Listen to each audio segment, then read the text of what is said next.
When I was, this will be a little bit of a shift, but when I was a freshman in high school, I had a teacher who grew up in LA, and he said that these trucks or containers or trains used to show up open, full of drugs and guns. I heard those stories. And I was like, no fucking way. And then watching your movie last night, I was like, they were doing that. That was happening. Well, my guys were bringing the drugs in on military planes. Right.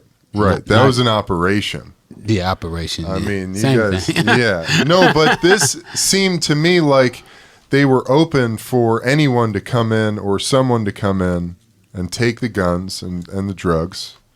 People from the community. I don't know. I heard those stories that they left trains over there for weeks and stuff full of guns, and I never saw it and never participated in the gun buy, but I've heard those stories. Like I said, my guys were they had the military backing, so yeah, they flew their drugs in. That was crazy. Life is so, you know what I mean? Well, then it's really interesting to me, too, when they would show the drug busts on TV. Like, there was one big drug bust in the movie they talk about, and they do a big press conference, and they talk about these drugs. And they show all the drugs and They the show money. all the drugs, and they talk about how great they did, like, making this bust. And it's like, why is there this show when they're involved in the circulation of them? And no one, I don't think anyone would really care whether the bust was made or not if they didn't know what the drugs were. Does that make sense? A little bit. Well, it's a lot to that you just said. First of all, they want to make the bus because the bus is tied to their paycheck. The more drugs they find, the more people they arrest, the bigger the paycheck, the bigger the budget. Now, we can write in and say, okay, we found 10,000 kilos of cocaine. Well, the other precinct only found 1,000 kilos of cocaine, so our budget should be bigger than theirs because we're fighting a bigger problem. Yeah. So their bottom line depends on how big the bus is and when they get it. So they just automatically want to increase these numbers. Yeah, and they want everybody to see how awesome they are. So you think that you were like a really big kingpin, right? Right. So tell me, you got a lot of pussy? Not like Floyd. No, come on, man. You get a lot of pussy? Yeah, anytime you running around Los Angeles and you can put your hands on a couple $1 million at any given time. Women like you. They most women are looking for security. They're looking for some guy. You think that's what it is? Oh, absolutely. That's the first thing. I used to think, like, when I was young, I used to think like, oh, he must be good looking because he got a fine woman. But later on, I found out that it don't matter how good the guy looked. What can he do for her? What kind of car he had?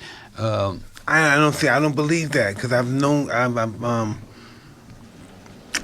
been fortunate to be friendly with someone with a lot of resources, and they need to believe that they're loved. They don't believe if they're not loved. They don't believe they're worthy of anything. Yeah. Yeah. That's strange. I don't know. Hey, listen, I think that's real strange. Some women can't fuck. They can't enjoy it. It hurts. Some people are really fucked up physically and psychologically. You go deep here, Rick. I don't know, man. I ain't never had that problem. I mean, No, they just can't have it. I don't care. Not because it's just something's wrong with their physique that they can't have it. She can't take it. Yeah, it doesn't work well. With nobody, not with care who big you are. It's just with nobody, it doesn't work out well. I don't know. I ain't never seen that. Huh? I mean, I'm like Richard Pryor now when you had to bring it to me and we're going to test it out. Test it. It's just, I think when people get to a certain stage of life, I believe that material things is just, they don't mean anything. They want something. They want to figure out who they are. What's my purpose here in life? What's going on? Well, that's here? after you. That's after you straight though. That's after you got everything, and then you can start thinking like that. But when you don't have anything and you're sleeping under the bridge, then it's like, how do I get from under this bridge? And most and let me say, most black women that I known were looking for security. You know, how can I get out of my mama's house?